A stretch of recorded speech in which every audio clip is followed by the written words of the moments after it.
Hi,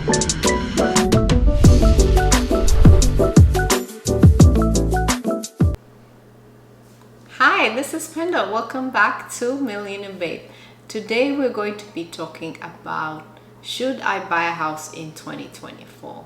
Now, before you decide to buy a house, there's some things that you need to work on first. First, you need to work on your credit, because most home buyers are looking for at least a 620 credit score, and you have to have saved at least 3 to 6 months emergency fund to make sure that you can take care of housing costs once you buy the house. Remember, you still have to pay your mortgage, you still have to pay utilities, and you may have to furnish the house again. And also, if there are other costs related to home ownership, when things break down, you have to have money to fix it. So having that emergency fund is very essential. And also, you have to look at your job history. You have to have a stable income before you can qualify for a home loan. Most lenders look at about 2 years of recent income. So they'll pull your W-2 income here in the United States and see what you can qualify for. In most cases, you probably will qualify for about 4 to 5 times of your annual income. The other thing too you have to look at, are you planning to move anytime soon? In most cases, you need about 5 to 7 years once you buy a home for you to break even. Remember, once you purchase a mortgage, there are closing costs, there are lender fees, taxes that you have to pay. So in order for you to break even, you need at least a good amount of time that you're going to stay in that place. And then the other thing too is, if you are planning to move anytime soon, then you have to probably think about renting. There are various advantages to buying a home. For example, there is a buildup of equity. Black Knight says that last year in June 2023, many homeowners in the US had about 1.3 trillion in equity buildup. So if you average it to an individual, you're talking about almost 200,000 in equity. So imagine having an investment whereby in about a year's time, you have about 200,000 equity. That's a good deal. The other thing too about buying a home is that it gives you stability. In most cases, if you look at the increase in rent, on average, rent has been increasing over 7% of year up to year. If you were purchasing your own home, you are able to control the inflation costs of things like housing. When you're purchasing a home, we usually want you to have a home purchase that is less than 25% of your take-home pay. So imagine if every year the landlord is increasing your rent to over 7%, that means in about less than 4 years, you've actually surpassed your 25% home income. The other thing too about buying a home is that it allows you to personalize your home the way you want. You can paint it, you can add fixtures that you may not be allowed to do as a renter. And this can be quite advantageous, especially if you have a family, if you have children in the house and they want certain features in the house that did not come with your home purchase.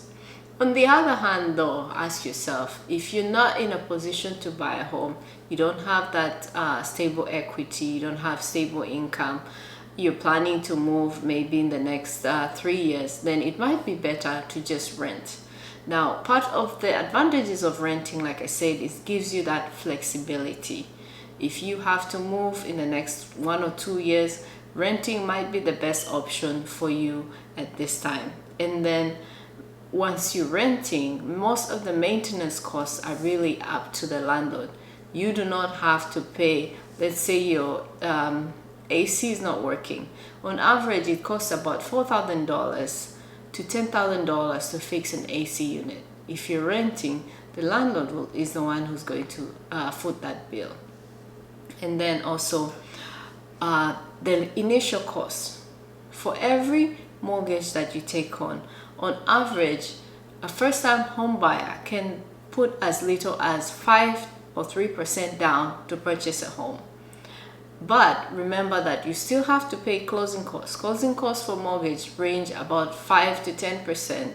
And then if there are also fees to the real estate, remember that when you're buying a house, there are other fees that one has to pay. For example, if you're buying a house, you have to pay about 5%.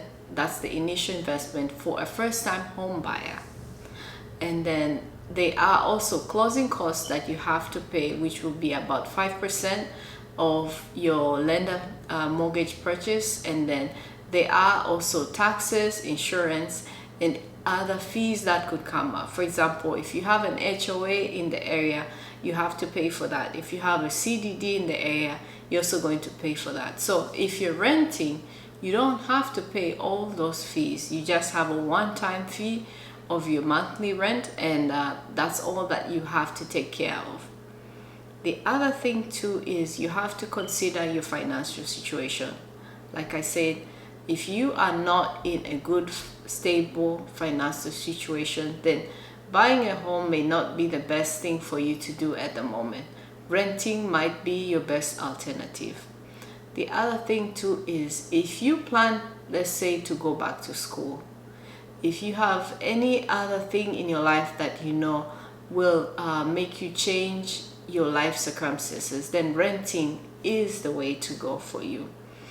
Also consider your market conditions. For example, in 2020, the interest rates were about 2-3%, less than 4%. Right now, interest rates are about 7% here in the United States. So for a $350,000 mortgage, you're looking at about almost $3,000 mortgage, even with the 5%. Now, if you are able to put 20% down for your purchase, then maybe I would tell somebody to buy. But in a situation where you cannot pay 20% down payment, then renting, I think, is the best way to go at this time. And also consider your long-term plans, in that if you have planning to stay in one location, then yeah, definitely you want to buy. But if you plan to move anytime soon, renting is the way to go. The other thing too with renting is that it allows you to change your environment. For example, if you want to change the location, that's so easy to do if you're renting. So today we're just looking at the difference between buying a home or renting, and we're looking at the pros and cons. Should you buy a home in 24 or should you rent? This was just a brief synopsis of that. If you like this video, don't forget to comment, like, and subscribe. This is Millionaire Babe. I am signing out. I will see you guys next time. Goodbye.